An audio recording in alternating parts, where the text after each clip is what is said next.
Assalamualaikum warahmatullahi wabarakatuh. Perkenalkan, nama saya Hana Mutiara.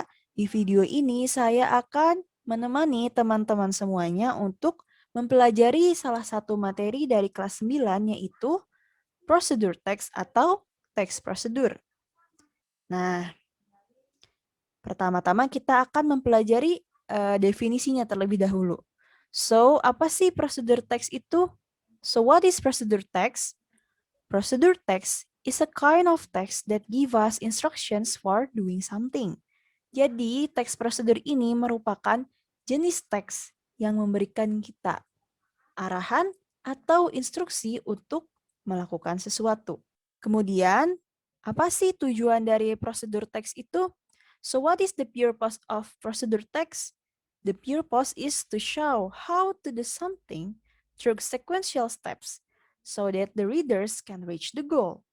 So, tujuannya adalah untuk memperlihatkan bagaimana kita melakukan sesuatu melalui instruksi atau langkah-langkah yang diurutkan agar para pembaca bisa mencapai tujuan dari prosedur teks tersebut. Kemudian selanjutnya kita akan mempelajari mengenai generic structure dari prosedur teks.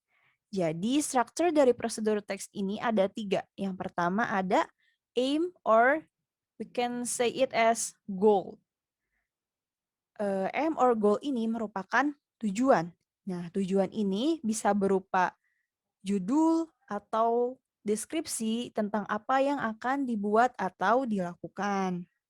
Nah, untuk struktur yang kedua adalah materials. Materials ini merupakan bahan-bahan atau alat-alat. Namun teman-teman perlu diingat bahwa materials ini tidak terdapat di dalam semua prosedur teks karena tidak semua prosedur teks membutuhkan materials. Seperti misalkan kita ingin membuat prosedur teks tentang bagaimana cara menyalakan TV atau bagaimana cara menggunakan kulkas. Itu kan tidak perlu ya, tidak perlu ada materialsnya. Kemudian yang ketiga adalah steps. Nah, steps ini merupakan langkah-langkah, berisi langkah-langkah atau instruksi mengenai bagaimana cara kita mencapai aim or goal dari prosedur teks. Nah, selanjutnya kita akan mempelajari mengenai characteristics of procedure text. Jadi apa sih ciri-ciri dari teks prosedur? Yang pertama, biasanya untuk prosedur teks itu menggunakan pola kalimat perintah atau imperatif. Contohnya, cut the banana into pieces. Potong pisangnya ke dalam potongan-potongan kecil. Nah, ini kan merupakan kalimat perintah. Kemudian ciri yang kedua itu menggunakan action verbs. Contohnya, crack, chop, hit. Misalkan, pecahkan telurnya, crack the egg. Kemudian untuk ciri yang ketiga adalah menggunakan sequence adverbs atau kata keterangan urutan. Contohnya, yang pertama, yang kedua. Kalau dalam bahasa Inggris itu misalkan first, second, next, then, dan juga bisa finally. Untuk ciri yang keempat itu menggunakan adverbs atau kata keterangan untuk menyatakan rincian waktu dan tempat. Nah, contohnya, cook the mixture for 1 hour. Masak campuran itu selama 1 jam. Nah, di sini ada kata 1 hour.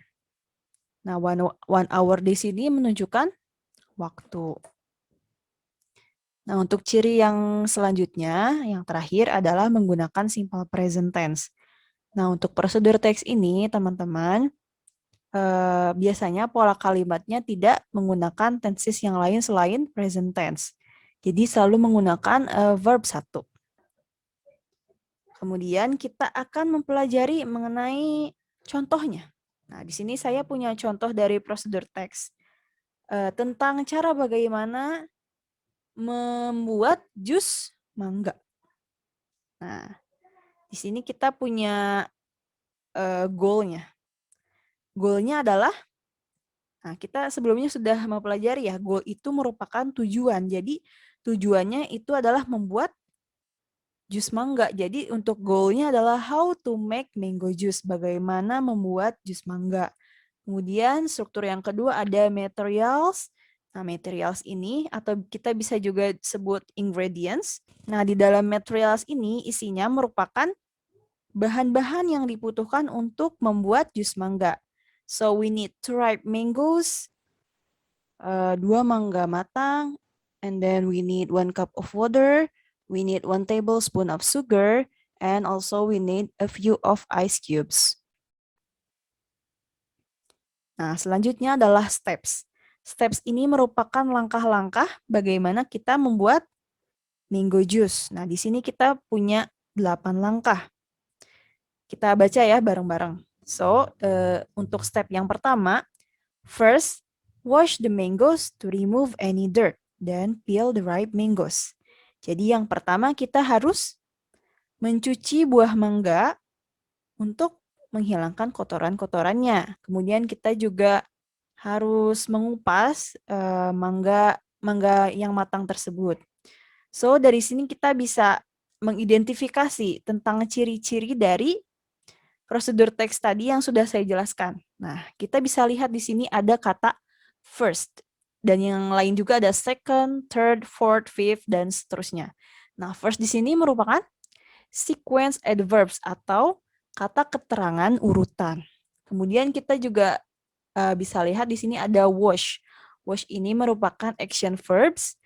Kemudian ada wash the mangoes to remove any dirt. Nah, di sini merupakan pola kalimat imperatif atau kalimat perintah. Nah, di sini juga kita bisa lihat bahwa di prosedur teks ini tidak menggunakan tenses lain selain present tense. Di sini kita bisa lihat semuanya menggunakan verb 1. Nah, mungkin sekian saja teman-teman untuk materinya. Jadi dari pembelajaran hari ini kita sudah mempelajari mengenai prosedur teks.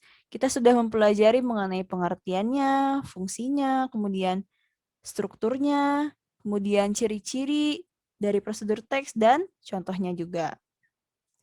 Nah, mungkin sekian saja teman-teman dari saya.